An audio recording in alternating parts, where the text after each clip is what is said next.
Welcome to On Second Thought. I'm John Price, and I'm here with our pastor, Jay Hackett, where every week we take a deeper dive into life at Peachtree Corners Baptist Church. Whether we're talking about the latest sermon, upcoming events, or just whatever's on Jay's mind, this is your insider look at our church, our staff, and what makes PCBC your church on the corner. So join our conversation as we help you find community, purpose, and growth. Let's get into it. Hello and welcome to On Second Thought. This is episode 54, and we had a full Sunday this Sunday. We had a lot of the stuff. We had baptisms, family worship, the Lord's Supper, and the kickoff to the new summer series. Yeah, I thought we were doing so good on time, and then all of a sudden I look down and it's like 10:50. And I'm like, what happened? I mean, it got away from us, but I thought yesterday was not bad. I mean, well, no, unless you're on point one. Yeah. If you're serving, I'm still on. Yeah. No, it was great. I mean, filled in nicely yesterday. Had a ton of people. No kidding. You texted me during the music and you were like, dude, I think we took out too many seats. Well, the week before the service started, because of all the school ceremonies and graduate, you were like, I can't believe they left all the 1,000 chairs in there. Yeah. And then I don't know how many they took out, but April and I were working the welcome desk. So when we came in, not only could we not see a seat, but we saw other couples looking and then I guess going up to the balcony or hopefully. Yeah, we went back to our normal 700 that were in the room, I believe. Yeah. And, we had about 600, I think, that showed up to worship yesterday. Right. And so, it's hard to find those little seats every now and then. Well, and baptism brings in more people. Baptism does bring in people. Fifth Sunday is family worship. So the kids are in there instead of Collide. So. Yeah. But all in all, I thought, man, it was powerful. And watching all three of the kids, Maya and Mason and Elise get dunked was fantastic. Mason and Elise, having gone to Costa Rica with them 2 years ago. 2 years ago, yeah. And then hearing that as a part of their testimony, they both did a great job. Mason, they did. Man, Mason was very eloquent. Sharp young man. Yeah. Knocked it out of the park, both of them. He did fantastic. Yeah. And then Maya and, her and Ty are both connected with our kids' ministry. I know their parents attend the Japanese church. Right. But she was like, no, I want to be baptized in the English service, if you will. Yeah. But it was great to have them yesterday. And like you said, they brought in families. We had so many guests that were there. I met a few, just kind of walking through the worship center. And, it's always one of those things that when you see new people, you don't ever ask, hey, is it your first Sunday? Because you never know. Then you feel this big when they go, man, we've been here for 3 years. And you're like, oh, our paths just haven't crossed yet. Yeah. So this was years ago, but when I was in Texas, and we would have like that thing where the song plays and everybody goes around, shakes hands. Yes. And I shook hands with a couple. I was like, hey, it's nice to meet you. And they're like, John, we have met you 5 times. I was like, well, 6 is a charm, well, 6. And I had zero recollection, but. Yeah. And we put him in charge of assimilation. Just what and you I'm guys to know. person. That you are a people person. Yeah. No, but I always ask, hey, how long you been hanging out at Peachtree Corners? And the couple yesterday were like, hey, it's our first time here. And it was great to get to know them. And, I said, I don't know what your experience is like, but I said, here about the third song, this place will be packed. Which is a great segue for just let me get on my soapbox for a second here. And I'm telling you, guests are the people that show up early. Yeah. And so they don't know any better. Than to come when they're supposed to. And so, if anything, that gives us a reason to go, hey, I love this church. This church has loved on my family. This church has been with us in the good times and the bad. And I want other people to have that same experience, And so it's like, how do you do that?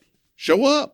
Right. Get here 10 to 15 minutes early. Yeah. Walk through the worship center, look for people you haven't met and connect. And, because you want them to have that same experience, and they turn around and think, man, this really is a loving church. I mean, they really are built on community, and man, this is a place that my family and I could see ourselves getting connected, and we would love to do that. So, yeah. Well, right out of the gate, what man. David Francis called the kingdom conspiracy, and it's, you don't have to be a greeter or an usher to greet people. I mean, we're all supposed to be greeters. Yeah, absolutely. In a sense, and really ushers in a sense, in that, if you like sitting on the ends, but there's a whole row there in the middle. In the middle, it is more guest friendly to Correct. kind of scoot in a little bit. So, exactly. And that's where sacrifice begins. That's right. Is we go, hey, I'm willing to take this small step of sacrifice and slide in. It's for some people it begins and ends. But and ends. Yeah, and they don't come back anymore after that. But took my seat. But no, I mean, yesterday it was great to see that. Yeah. To see we hear had the baptism stories. First time person in our life. Yeah. As well. Did you? Yeah. Okay, cool. Yeah. She said, well, she came first. Mm-hmm. She has kids, but she wanted to check it out first. But she was like, I'm coming back and I'm bringing the kids. So, Come on. Yeah. Come on. Yeah. That's why we're here, man. Yep. Let's continue to love on this community and love on people that God continues to place on our path each and every day. Yeah.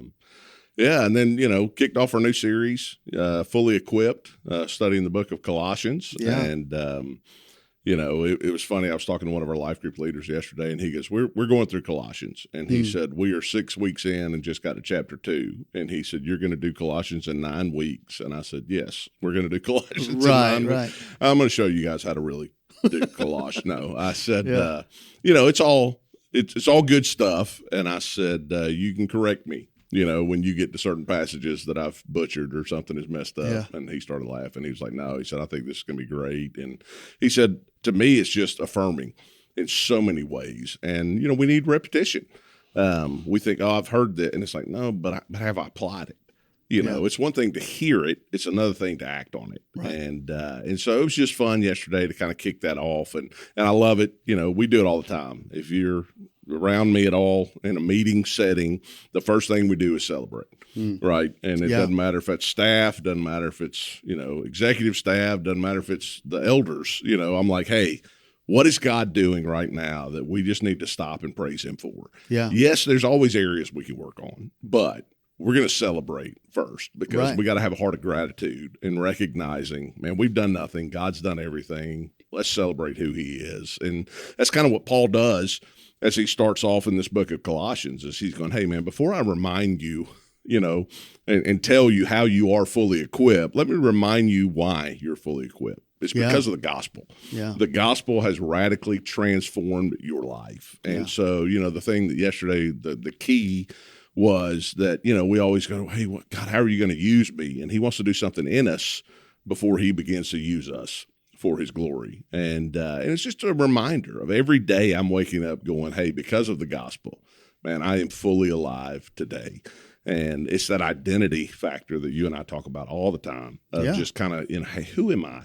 I'm his, and because of that, I'm going to live in that today. And I'm going to allow that to affect every decision that happens in my life. I'm not trying harder. I'm just trusting more. I'm trusting deeper in who he is. And that's Paul's heart behind Colossians, is he's going, I just want you to know Jesus, because the closer you are to him, the more that you know him. It's not about trying hard. It's about abiding. Mm-hmm. And the more we abide in him, this stuff begins to naturally take shape in our life. Yeah. And, it's the trust factor. Yesterday I hit pretty hard. Unfortunately, the church has made this easy believism kind of a thing.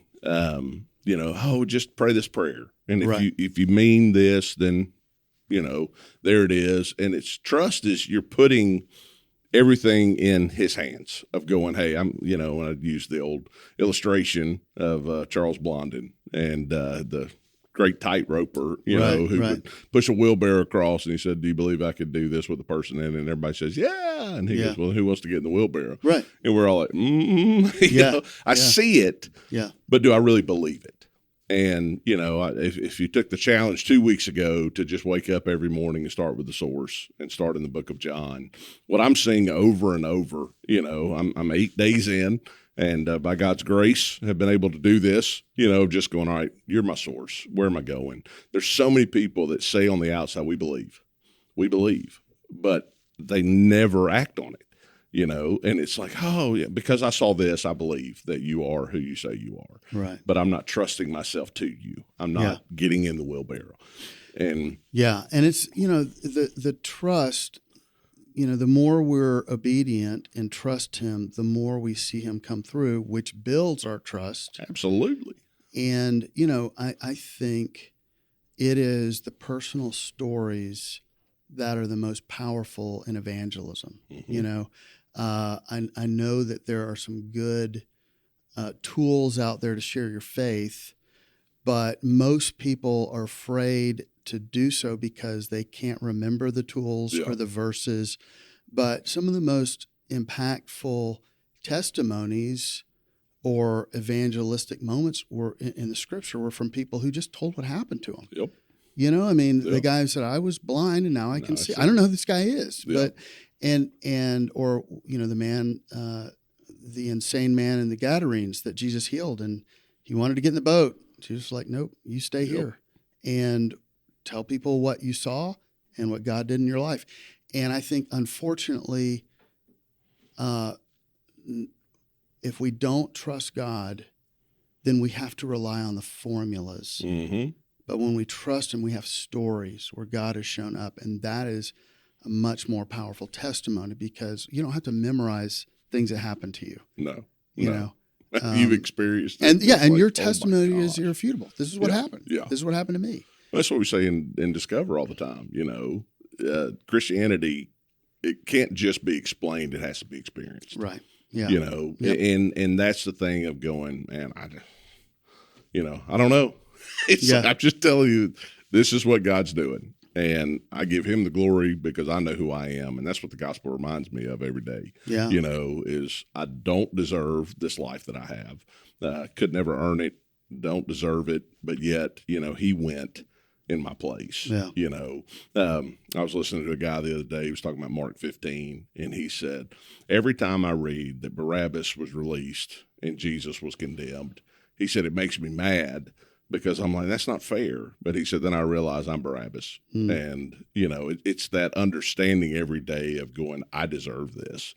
But God, yet you did it on my behalf. And I may not fully understand that, but man, am I thankful for that, And so I think our faith begins to grow, and it's never stagnant, right? I mean, that's the thing that we've got to understand is, and I tell people all the time, if you gave your life to Christ at the age of 8 or 18, and that's the story you go back to all the time, right. It's like, what's God done in the last 30 years? And I don't know, He saved me when I was 8, and it's like, okay, but right. How's He working right now in your life? What is He doing? And it doesn't, it doesn't have to be, I was a member of a biker gang and I was addicted to cocaine. Exactly. And black tar heroin. I mean, sometimes it's, you were a good person,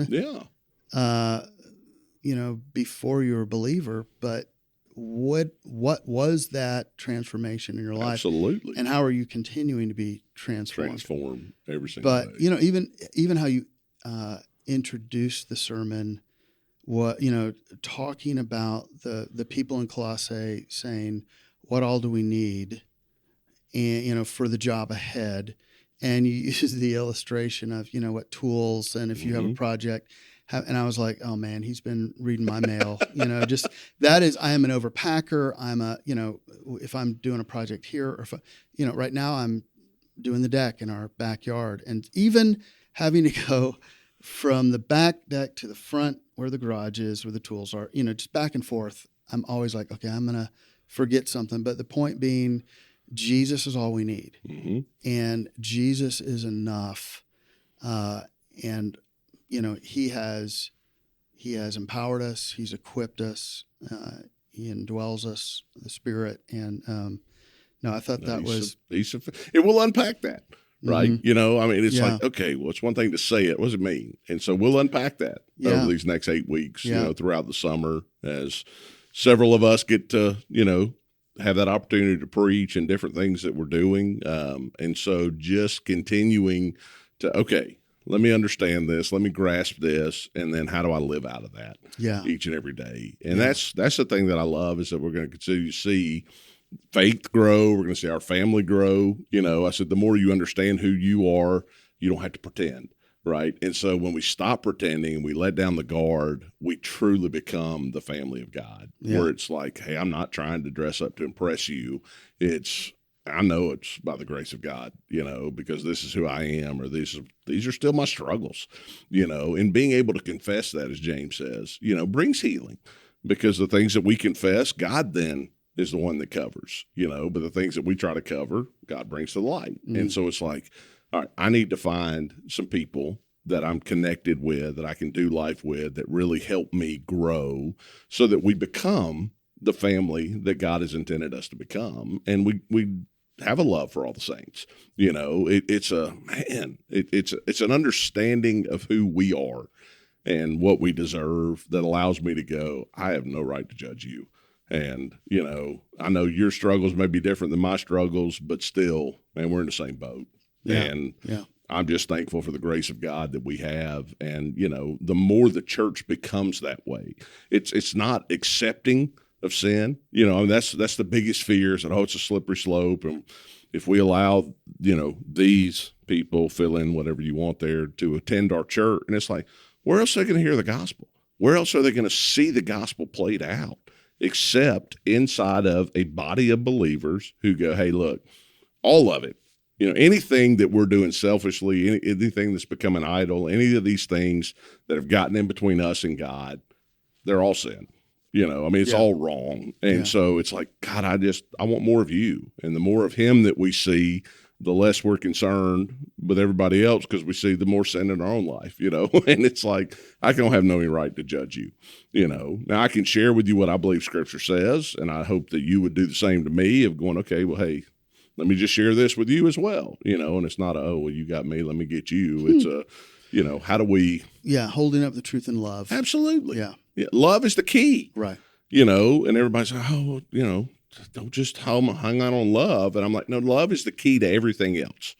Love, it has to be the motivating factor to everything that we do, not being right, not being, Yeah. Well, and some of the stuff we're looking at, just kind of talks about the idea of worldview, in that, is it a separation worldview or a connected worldview? Separation has to do with fear and scarcity. Yeah. It's us versus them. And, you had said those people, and, part of being a believer is realizing we're those people too. It's us. We need Christ. And so having, living out of the context of love and connection, means that we approach others in curiosity, in grace. We extend the same grace that God gave to us. But when we do so in fear or scarcity, and we just have to, then it's a us versus them, and it can be. It doesn't do what we were called to do, which is to redeem, and to bring people to Him. We have the gift for reconciliation. That's it. And it's like, hey, how are we using this gift? Yeah. And that's truly what family is played out. And then fruit was my last point there. Gospel produces that fruit in your life. And it says two things. It says that you're bearing fruit, and that fruit is increasing.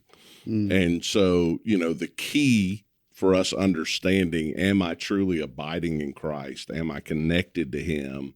Is that everything is increasing in my life, meaning that joy is increasing, love is increasing, my peace is increasing, these different things, that I'm not living off of this fear and scarcity model any longer. I'm living off of, and He is all sufficient for everything in me. Yeah. I listened to a little reel from John Piper this morning, and one of the things that I loved is he was sharing David's confession in the Psalms, about all the sin and all the stuff that was there. And he was like, this Psalm never once mentions sex. This Psalm never once mentions murder. This Psalm never once mentions any of this thing. All David says is, restore unto me the joy of my salvation. Right. And he was like, so all of these things are byproducts, that we run to thinking, oh, it's because of this, it's because of this, because of this. He goes, no, no, no, no, no. It's because our joy in who we are in Christ and our salvation has been lost. And I was like, oh, that's so good. Yeah. I mean, to think about that of going, okay, I have lost that joy. I've lost that sufficiency. I've lost that increase of, man, you know what? God, you are enough. You are everything. And so when you are everything, man, it affects how I treat other people. It affects the different things that are happening in my life. So it's not, I've got to try harder to not have sex, outside of marriage. I've got to try harder not to murder somebody. It's no. I need the joy of my salvation restored unto me, so that I can understand who you've truly made me to be. And, it's so cool. And then Paul goes on to say, you remember Epaphras, he's the one that showed up. You know why he showed up? Because this message transformed his life. So he showed up here in Colossae and he shares it with you. Right. And so the idea of increase is going, who are we sharing this with? Right. Who are we actually taking time to sit down and go, John, you and I have been friends for years. And, we talked about some things. Where are you on your whole journey in life? Right. Are spiritual issues that are going on, and like you said earlier, curiosity. That's where all this stuff comes. And go, man, I would hate if we got to the end of our lives and I had never looked at you and just said, hey man, tell me what's going on. Where are you with life and the things that are happening? In Discover, we tell the folks that come and participate in the class that next week, if you want to kind of go further and find out about or become a member, have a conversation with one of our staff members. And I remember one time you were kind of giving me a little guff because one of the couples I spoke with for like 3 hours. Yeah. And I think, that was a little daunting for some, like, oh gosh, but I love hearing people's stories because we all have a story and everybody does what makes sense to them. According to their background, their family dynamics, their education, experiences. And so sometimes things and lifestyles that don't make sense to us, or we think, why in the world would you do that? They do it, or we do it because it makes sense to us, Correct. Whether we're self-protection or whatever. So to hear people's stories gives you kind of a connection point or ideas how to connect the healing, healthy, purpose-giving power of Christ into that situation. Absolutely. So, that idea of when we don't have the joy of our salvation, that's where we get into trouble of trying to fill it with something else. And G.K. Chesterton said that every man that knocks on the door of a brothel is hoping that God answers. There is, the ultimate desire to things that are even bad is we're trying to fill that space that can only be, the God-shaped vacuum. Absolutely.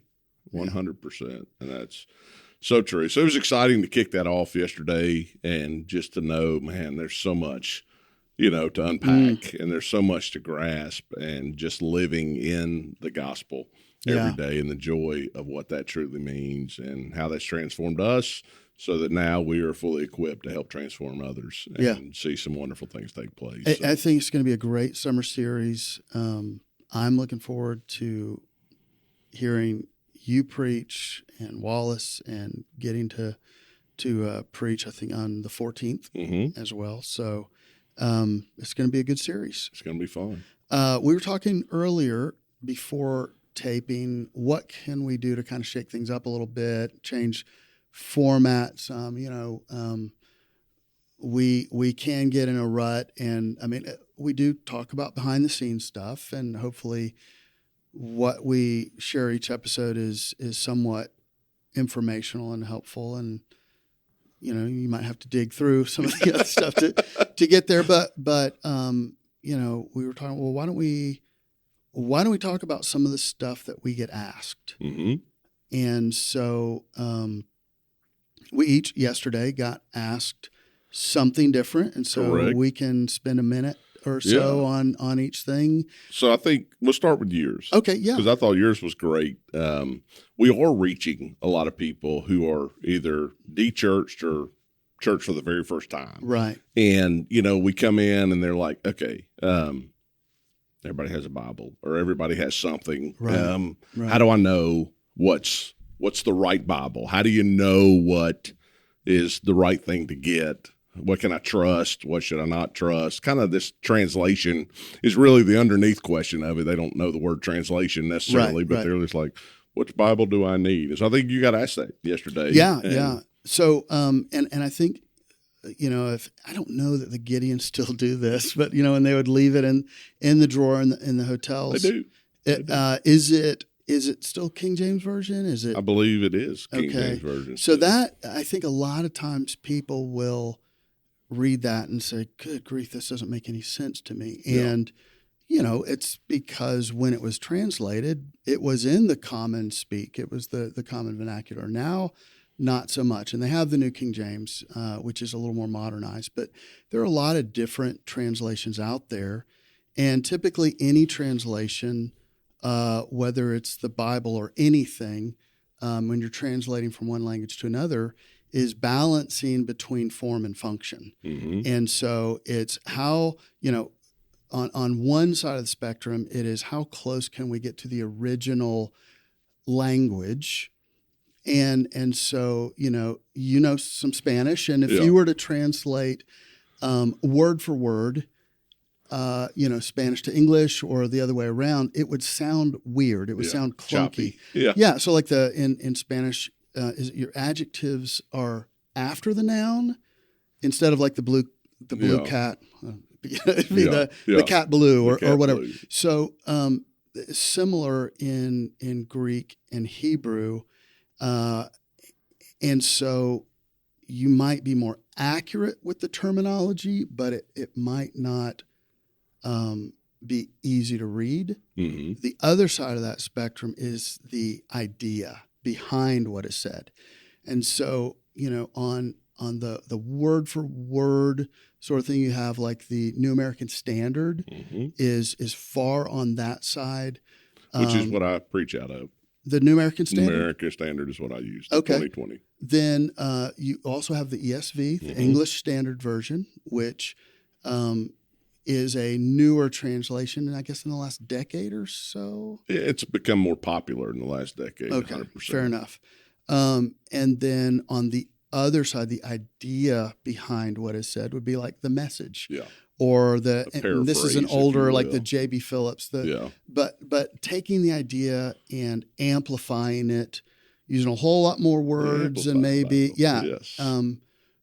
to explain what is being said behind what's being said, which is very helpful as well. And then there are translations that kind of move towards the middle. So you have the New International Version, which is what I grew up with in 1984 when I went to a Christian school.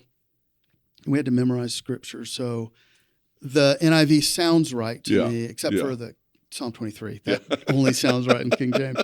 But that leans maybe a little closer to the word for word, as opposed to like the NLT or the New Living Translation. Correct. Which is and so some of it has to do with what are you reading? What are you using the Bible for? Yeah. And that might sound weird, but are you doing deep study? Correct. Or are you doing devotional, where you just kind of, it's easier to read? So somebody who's a new believer or new to church or the Bible would probably want something that's just easier to understand, flows better.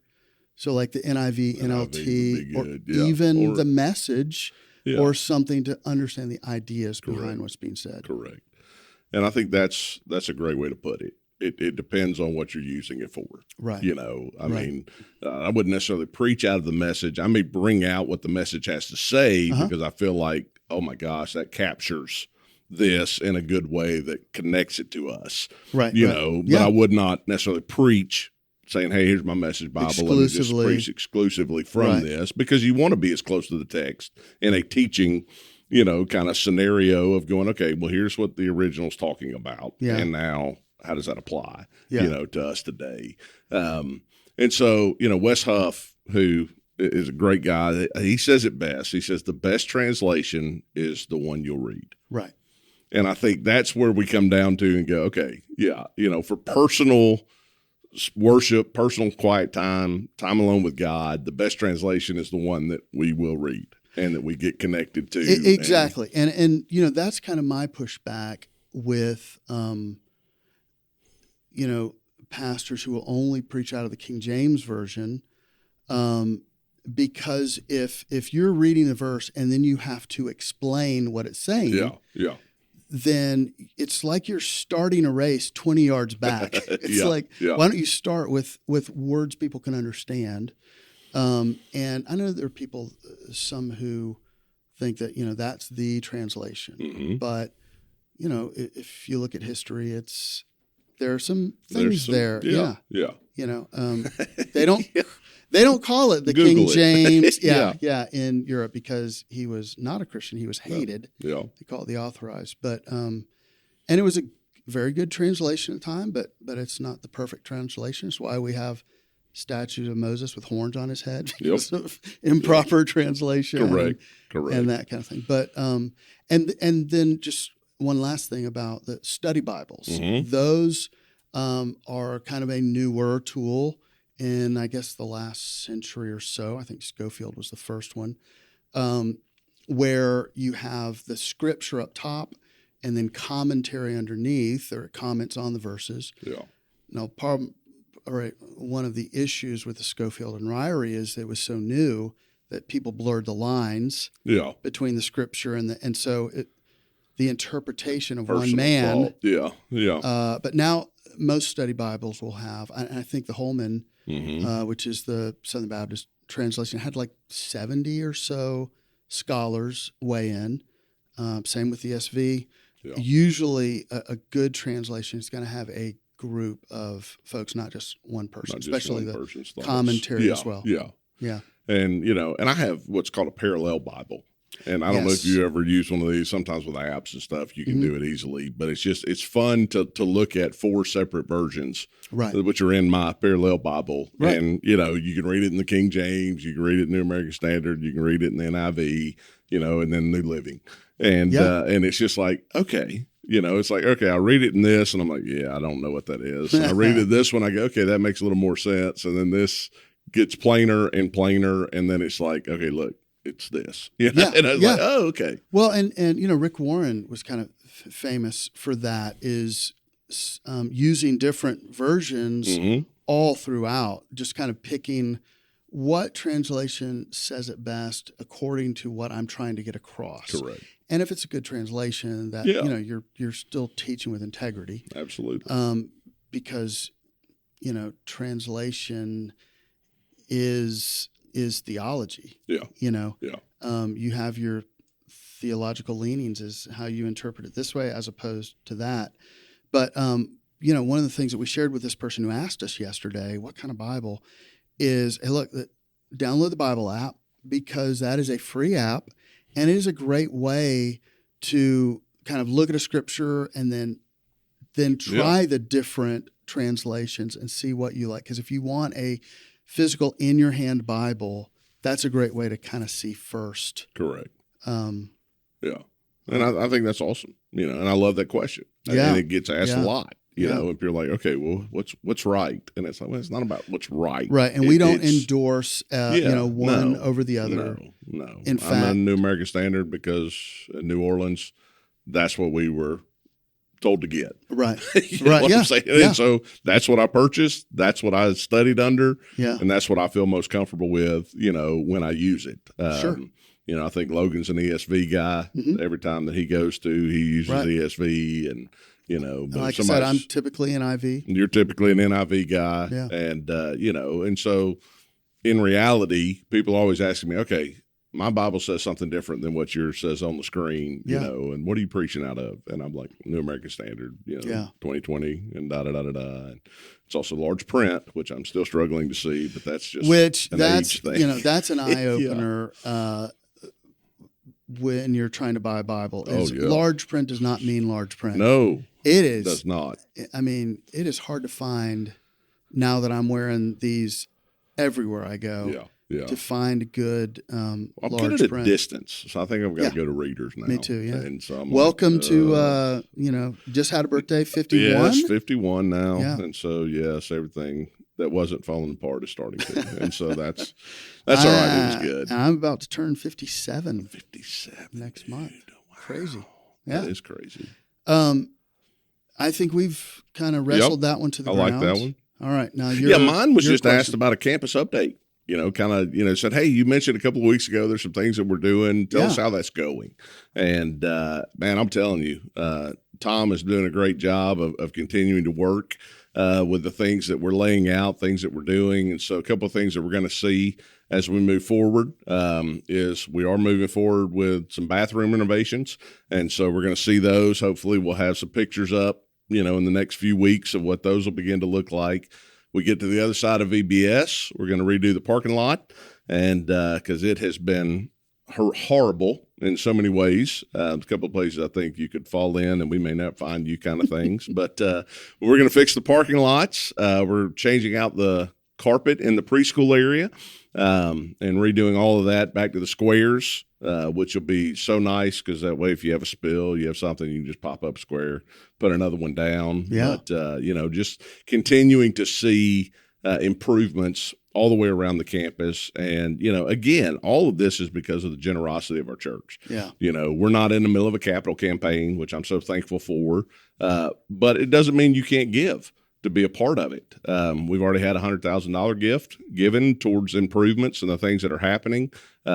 We've had, another $50,000 gift that has come in, and people are just like, hey, we want to be a part of what God is doing because we love this church. We're bought into it, and we want to continue to see this thing move forward. And so, thank you for the generosity. And I would pray that you would consider, you and your family, hey, how can we be a part of continuing the faithfulness of something that outlives me, right? And the legacy that is there of going, man, I just want the gospel to go forward. God is at move in this place. I see that. I want to be a part of that. And so here, use this for the glory of God because we just want to see him do things that only he can do. So we're still looking at some new things with our students and playing through, kind of how that can play out. We're working on different things with the heating and air system that are here. We're still continuing to work on security issues. We have more mag locks now across the campus. We got some really cool ways that we can open the doors now and do some different things. We'll be able to do that with the temperature as well. Right. Monitor that by the phones, kind of know what classes are, where we're at.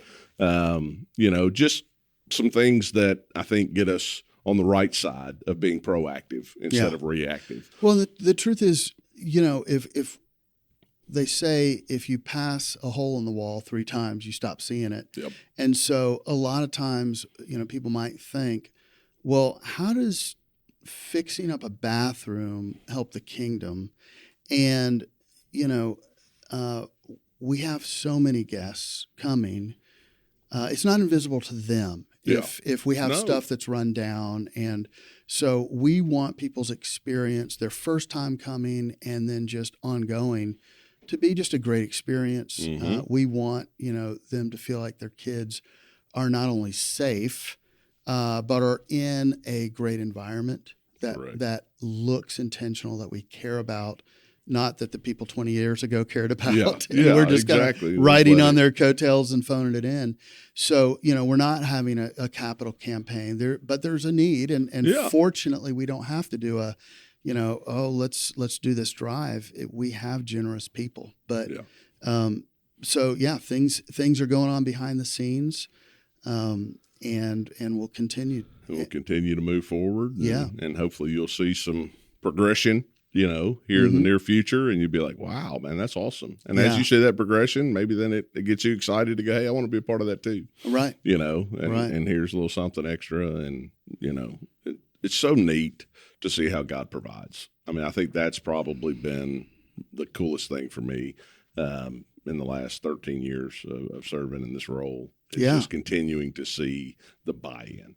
And I said yesterday, I love this church, and I do love this church. And it's my church, and I'm thankful for that. Not because I own it, but because of the church I'm connected to. Yeah. And, I think the more buy-in you get like that of people that are going, this is my church, man. And I love my church and I want people to have the same experience that I've had, And so some of these things they just remove distractions, to be honest with you. Right.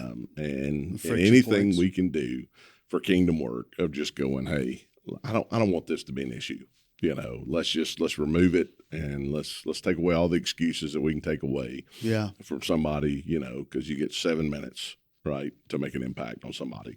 And you don't know as they're deciding if they ever come back. If they're going to come back. Yeah. Right. It's 7 minutes. And in the first 7 minutes, you really, you haven't given your best foot forward necessarily in what all you can do, but it's like, all right, what impact have we made in that first 7 minutes? And, that's parking a car. It's seeing the parking lot. It's coming in to use the bathroom. It's grabbing a cup of coffee. Typically your first 7 minutes has nothing to do with the worship service. Right. It has nothing to do with any of that stuff. And so you're like, okay, so how do we continue to ramp this up in a way that it's legit, it's authentic. And that's what I love, and we're getting to see that. And that we surpass expectations. Because whether you've ever been to church or not, when you come, you're going to have expectations. And so sometimes that means fear. Yep. If you just have no idea what church is like, or you've had a bad experience. Yeah. But even good folks who are coming from healthy churches, we get a lot of people saying, I went to this church, which maybe is more well-known, larger, that kind of thing. But they're blown away by our community, by the welcoming people that we have here, whether they're ushers and greeters or just our members, and our focus on community. But it is also this thing, if there's trash on the ground, if they cannot find a bathroom, so signage, little things like that, that make a difference on somebody's first impression. Correct. Yeah. So we'll keep you updated on those things as they get started and accomplished. But we also have just a couple things right now. The youth are in Costa Rica. We have, I think, 16 students. 16 Wallace, students. Logan. And then Jesse is the other adult that's there. All right. So 3 adults, 16 kids. And, they're working in some schools around there. They're working in a couple of churches. And so, it's just staying where we stayed, doing some things with Greg and Instep Ministries, and just thankful for him and his heart and his passion. And, it's one of those things. Griffin looked at me yesterday. She goes, man, I wish we were going back. Yeah. And I was like, oh, I do too. I said, it was a beautiful place, lovely people that just had a wonderful experience of spending time with those kids. And a great experience, not just the people in the ministry, but just being in a new location for kids. Yeah. For high school kids that maybe this is their first time out of the country. Now, I know a lot of those kids probably travel. Yeah. But, I'll tell you, there's some very memorable, the zip line stuff through the rainforest, the monkeys. The monkey boat. Yeah. Yeah, that was so cool. And yeah, that was new to Greg. We just kind of happened upon that. I hope they're going to do that this year. I don't know if they're going to. That would be special. Oh, man, it's so cool. It really is. And then you just, when you go on a trip like that, you have an openness to seeing God at work. Yeah. It's a little bit of fear of going, oh, God, I hope you show up because I don't know what I'm doing. And it's those moments where we're pushed out of our comfort zone that God reveals himself in a powerful way. And it's just like, oh, my gosh. I really am fully equipped to do these things. It's not because I know it all. It's not because I am it all. It's because he is everything, and you never know. I mean, some of these students may come back and feel called to the mission field. They may feel called to ministry full-time going, hey, you know what? I want to give my life to this. It may be, hey, I'm going to be an engineer, but I'm going to be an engineer that brings the light of Christ wherever I get to go, and it's neat to me how open we are to hearing from God and seeing God when we're on a mission trip. Yeah. And so I can't wait. I texted Logan yesterday morning about 7:00 and I just said, hey man, praying for you guys. Cannot wait to hear the stories when you get back. Cause I know God's going to work in a powerful way. Yeah. And it may be somebody comes back and goes, nope, not my thing. Not my thing. I like to be local. I like to sleep in my own bed. Yes. And if that's the case, we have another ministry opportunity this next week, which is Vacation Bible School. And that is one of our biggest mission projects. Absolutely. Just even locally here, is to the kids in our community. 600 kids, man. Insane. That are signed up. 200 volunteers. Can always use more volunteers. Yeah. But it's a great opportunity to take the gospel and to share it with kids that may not have that opportunity to hear it. And man, I tell you, they have fun. They do. High they do energy, have a blast. High energy, with the music, with the open assembly and the closing, with the competition of the missions kind of giving. It's great. The Bible stories and the crafts are, Susan and Mallory do such a great job, and Kelly in putting this all together, and Tanya. Yeah. And it's a special week. It really our is. Kids, and I was surprised first time when I first started here on staff. I was surprised at the number of volunteers that were coming from other churches, large churches, but because they don't do VBS. Yeah. And so it's kind of an old school thing. That there are a couple things that we do that are kind of old school, the Wednesday night meals, and that we found. Rec ministry. I mean, all these things. But they're working. Yes. And that's the key. Right. Is to look, okay, how effective is this ministry being? Right. And, it's like, hey, we are having impact. Yeah. And we're thankful for that, and we're going to continue to do that and just see, what God chooses to do in it and through it. And, I've mentioned it before, even on this podcast, that's a special place in my heart. Griffin came to Christ through VBS, and, and so I'm always like, man, we're doing VBS, because it's just and it's those things, whether it was RAs, GAs, all these different things that we grew up with that we're like, it was Awana that really, showed me the gospel. Then there's a passion that's there. And so I just think it's really cool that we have so many people that step up and go, hey, we want to make this a memorable experience for each one of these kids, and we want to introduce them to the gospel. And, and because here's what we know, if kids' lives gets transformed, it goes home and transforms how their family lives.